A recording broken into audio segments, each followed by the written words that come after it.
आज फ्रेंड्स आम प्रस्तुत करवा दुई प्रकार अंडा रेसिपी। तो फुल वीडियो को वाच करूँ बहुत ही टेस्टी रहिबो। तो थरे बनइले बारंबार बनइबे। दुईटा भितर आपण मैंने कौ रेसिपी प्रस्तुत कले निश्चय कमेंट माध्यम जानवे। नमस्कार, जय जगन्नाथ पेंसिली कुकिंग को आपण मानक अनेक अनेक स्वागत। देखो ये मुझे पूरा नहीं 8टी अंडा नहीं। प्रथम गोटे कड़े अल्प टे तेल नवा, अंडा को से एड करदे, पुणी हलदी गुंड दबा पूरा हाफ चामच, लंका गुंड कलर पाई काश्मीर रेड चिली मुझे हल्का फ्राए करदे। फ्राए हो सारा पर आम से पुणी सीझा आलू एड करदे। आलू ये पूरापूरी ऑप्शनल अच्छी, आपण मैंने चाहिए एड करेंगे ना स्किप करेंगे।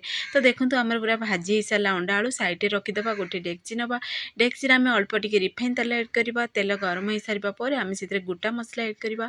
पुणी देखो ये अदा रसुण पुणी से सुखिला लंकार पेस्ट एड करवा।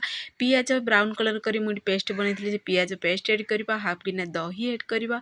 पुणी हलदी गुंड, लंका गुंड, जीरा पाउडर, धनिया पाउडर एड करदे। यही समय मुझे गैस पेन सब मसला एड करवा समय अफ रखी। यही समय आम ए सब मसला को एड कर सारा पर आम एड कर गैस पेन को ऑन करदे। ऑन कर स्लो आंच रे आम बनवा दबा। तो मसला को कषिया दबा। ये किसी गुंडा मसला को हल्का फ्राए कर देती आम कुटनी साहाଯ୍य कुटीदबा। से भर देखो मसला आम परफेक्टली पूरा बन भी सारा केते बढ़िया पूरा कलर आसी। जेहेतु दही एड करते तो स्ट्रक्चर मसलार बहुत बढ़िया पूरा आसी। तो आपण मैंने देखी ही जानीपे। तो यही समय आम एड करदे आलू आ पुणी से अंडा को एड कर भल से मिक्स करदे। स्वाद अनुसार दबा लुण। जेहेतु लाइटिंग अधिक आसी तो कलर प्रॉपर्ली देखा होनी, किंतु कलर बहुत बढ़िया पूरा आसी। तो एबे आम फ्रेश गोटा मसला पाउडर भी से एड कर भल से कंटिन्यू पूरा मिक्स करदे।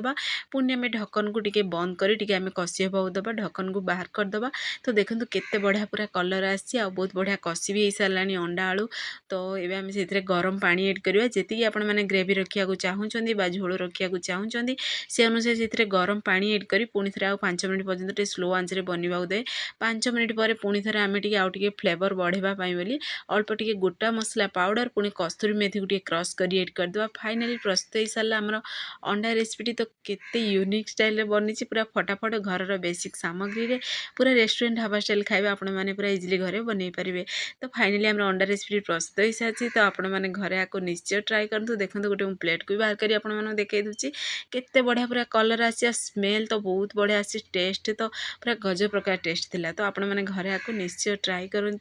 तो ये रेसिपी घर जदि बनइले ताहले निश्चय मते कमेंट माध्यम जनइबे। तो एबे चलतु आम सेकेंड प्रकार आम अंडा रेसिपी आज आपण मानकु शेयर करी। ये द्वितीय प्रकार अंडा रेसिपी। तो फुल वीडियो को वाच करंतु।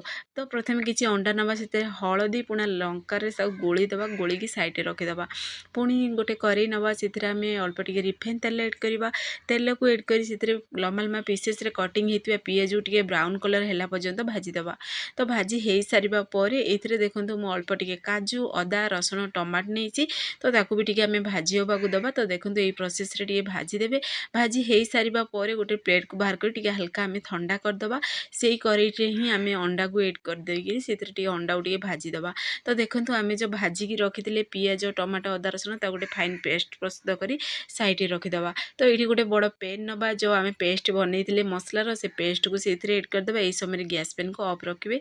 तो ये आम अल्प टे हलदी गुंड, लंका गुंड, जीरा पाउडर, धनिया पाउडर, गरम मसला एड करवा। पुणी स्वाद अनुसार दबा लुण। पुणी अदा रसुण पेस्ट एड करवा। अल्प टे तेल एड करवा। जी आपण मैंने तेल खाया पसंद करती से अनुसार से तेल एड करेंगे। सोरिष तेल जो चाहिए एड करेंगे, रिफाइन तेल भी एड करेंगे। तो ये समय गैस पेन को ऑन कर आम मसला को कषिदबा। मसला आम कषि हो सारा पर आम से एड करदे कंचा लंका। देखो केते बढ़िया पूरा कलर भी आसीगलानी। तो यही समय आम सीझा आलू को भी एड कर भल से मिक्स करदे। आपण मैंने चाहिए आलू ये एड कर स्किप करेंगे। तो पुणी अंडा को भी एड कर भल से मिक्स कर कषिदबा। कषि हो सारा पर आम से एड करदे गरम गरम पानी। जी आपण मैंने झोल रखा चाहूँगी ग्रेवी रखा चाहूँगी से अनुसार से गरम पानी एड करदे। पुणी से आम लास्ट अल्प टे से एड करवा कस्तूरी मेथी आ गोटा मसला फ्रेश गोटा मसला हल्का फ्राए कर गुंड कर एड कर ना बहुत बढ़िया तार स्मेल आसो। फ्लेवर बहुत बढ़िया आसो।